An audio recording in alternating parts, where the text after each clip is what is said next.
Bom, meu nome é Rafael Crescalait, eu sou fisioterapeuta de São Paulo, sou especialista em fisioterapia musculoesquelética pelo Hospital das Clínicas, da Faculdade de Medicina, mestre e doutor em neurociências e comportamento aqui pela USP também, MBA em Health Tech pela FIAP e atualmente, além de trabalhar como pesquisador em dor na USP, eu também atuo aí como um dos sócios, né, que está à frente do portal Fisiortopedia.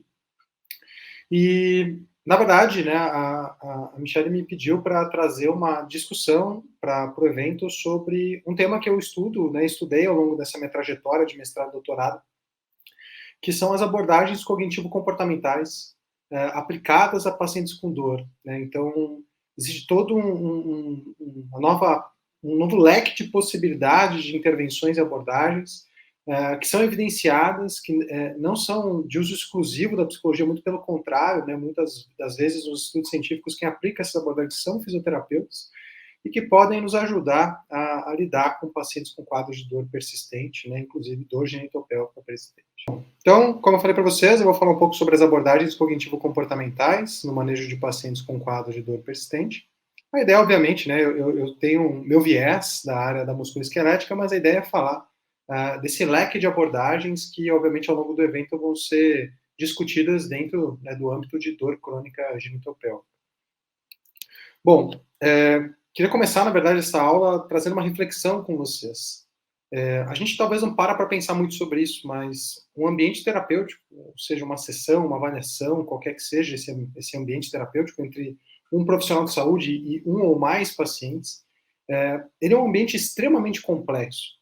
Então, pensem em um paciente com quadro de dor persistente, ou em uma paciente com quadro de dor persistente, chega no consultório ou na clínica de vocês, e aí em meia hora, 40 minutos, essa paciente ou esse paciente vão tentar contar anos, às vezes décadas de história com relação à sua queixa de dor para a gente.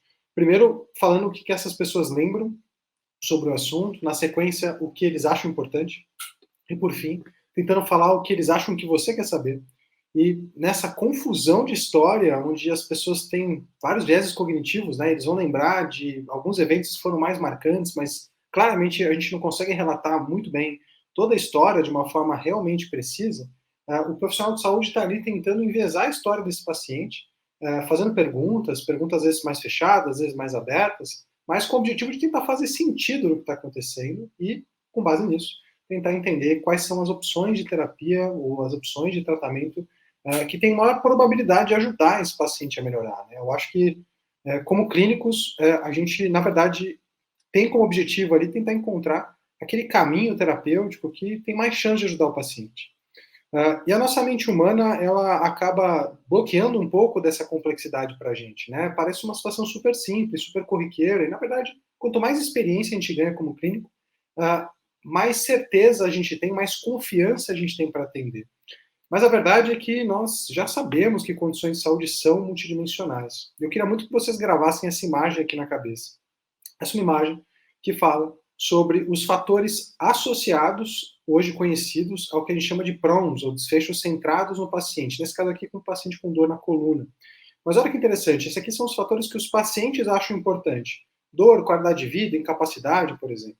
E esses aqui são todos os fatores conhecidos que, em maior ou menor grau, estão associados com esses fatores que os pacientes acham importante e associados entre si. Então, quando um paciente chega para a gente com uma condição de dor persistente, seja ela genitopélvica ou não, na verdade a gente está olhando para uma malha de complexidade como essa. E a nossa mente humana não nos deixa acessar essa malha de complexidade. Né? Na verdade, a gente tem essa falsa impressão de que a gente consegue encontrar padrões, causa e efeito, quando, de novo, né, toda a queixa de paciente é composta por uma associação muito complexa de vários fatores. Então, daí que vem a ideia de que a dor é uma experiência multidimensional. Né? Ela é uma experiência multidimensional porque são vários os fatores interagindo entre si que são responsáveis pela dor, pela incapacidade, né, e pela manutenção do sofrimento que esse paciente ou essa paciente tem com a sua quadro de dor. E o que eu quero, na verdade, trazer para vocês de reflexão é que se é papel do fisioterapeuta identificar e abordar os fatores associados à incapacidade funcional, e né, esse é o diagnóstico kinético funcional e o tratamento pautar nesse diagnóstico, isso quer dizer que quando a gente entende que a dor é uma experiência multidimensional e que fatores cognitivos, emocionais, comportamentais, sociais estão associados com o que faz os pacientes terem dor crônica e manterem esse processo de dor crônica, Isso quer dizer que a gente tem que começar a olhar para esses fatores também quando a gente vai chegar nesse diagnóstico cinético funcional. O nosso entendimento sobre dor hoje não nos permite mais querer entender disfunção meramente olhando para aquilo que a gente foi treinado a olhar. Amplitude de movimento, capacidade muscular, resistência, força. Hoje entendemos, né, que a incapacidade associada à dor, ela é fruto de um processo muito maior do que só capacidades como essa que eu falei. E essa é uma charge interessante, né, ela até é engraçada. Então tem um paciente com medo de movimento por causa da dor, ele busca um profissional, né, um fisioterapeuta, e esse fisioterapeuta confirma essa crença, esse medo desse paciente. Fala, realmente você tem dor porque você não sabe se mexer. Realmente você tem dor porque você tem uma contração exacerbada dos músculos do períneo. Realmente você tem dor porque você tem uma postura errada. Na verdade, esse reforço do profissional de saúde, do fisioterapeuta, leva o paciente a se afundar cada vez mais na sua incapacidade. Esse meme seria engraçado se ele não fosse tragicamente verdade.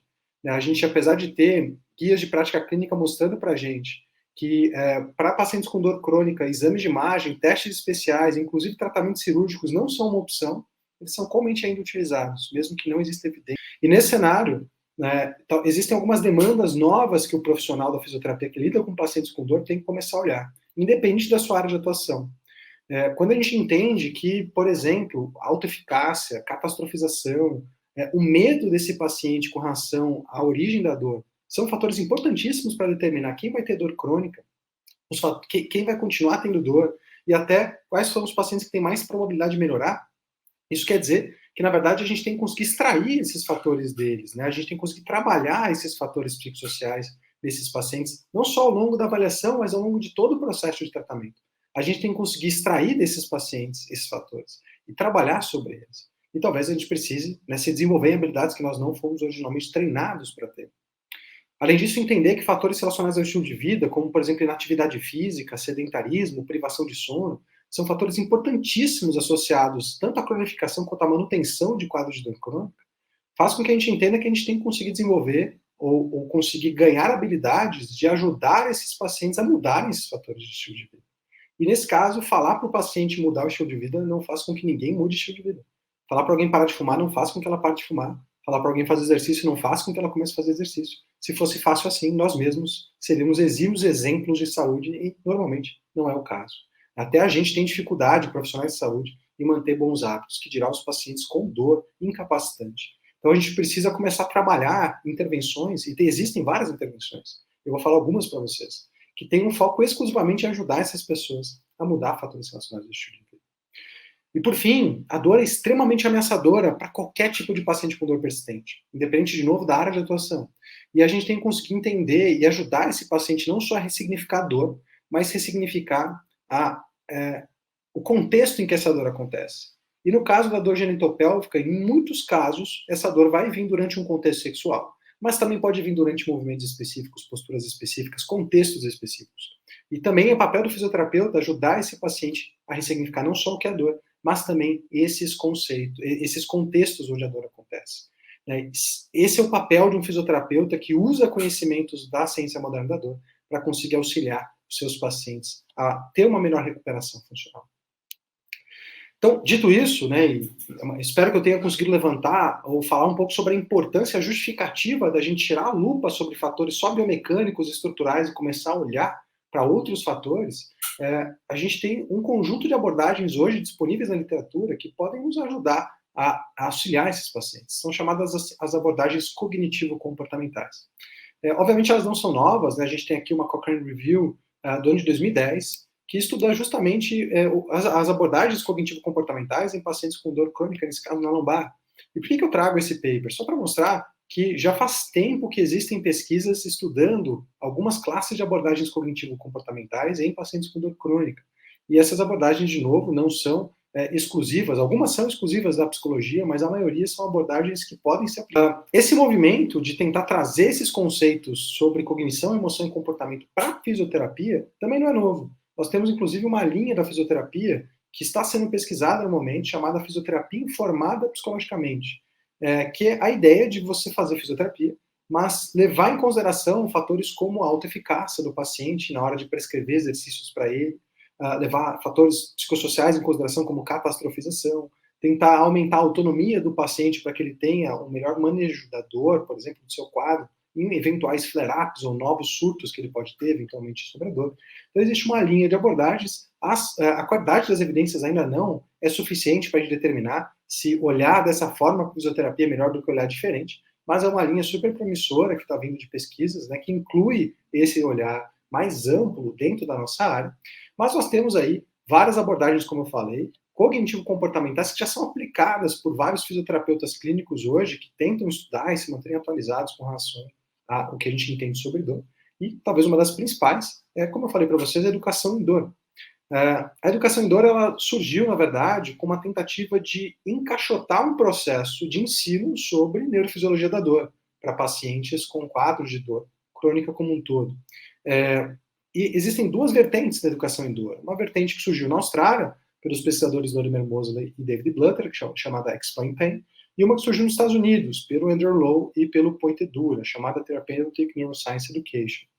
Ambas as abordagens são formas diferentes de fornecer, por exemplo, uma explicação para o paciente sobre o que é dor.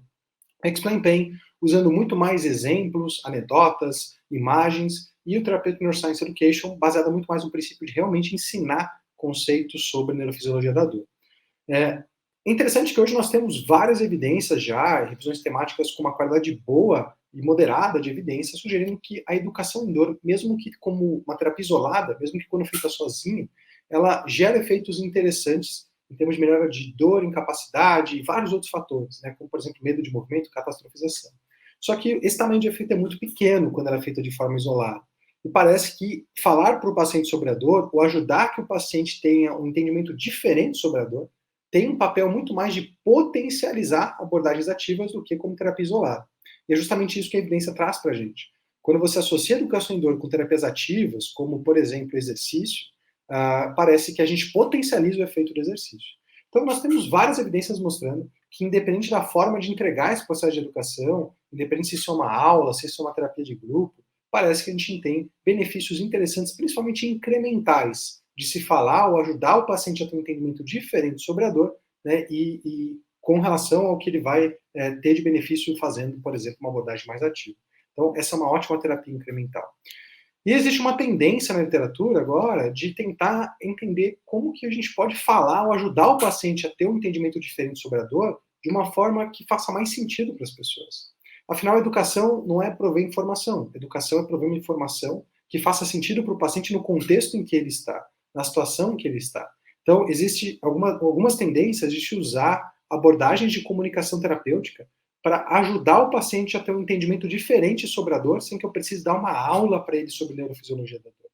Então, através de perguntas abertas, perguntas reflexivas, através de fazer o paciente, às vezes, ter que refletir sobre o que ele tem, a gente consegue fazer com que ele tenha um entendimento diferente sobre aquilo, e às vezes a gente vai ter que fornecer algumas informações para que ele consiga trabalhar cognitivamente esse entendimento diferente. Mas isso é uma linha super promissora, está sendo investigada e, com certeza, ajudar os pacientes a terem uma versão ou um entendimento menos ameaçador sobre a dor é um excelente caminho para a gente começar a atender pessoas com dor crônica, de novo, né, no que tange aqui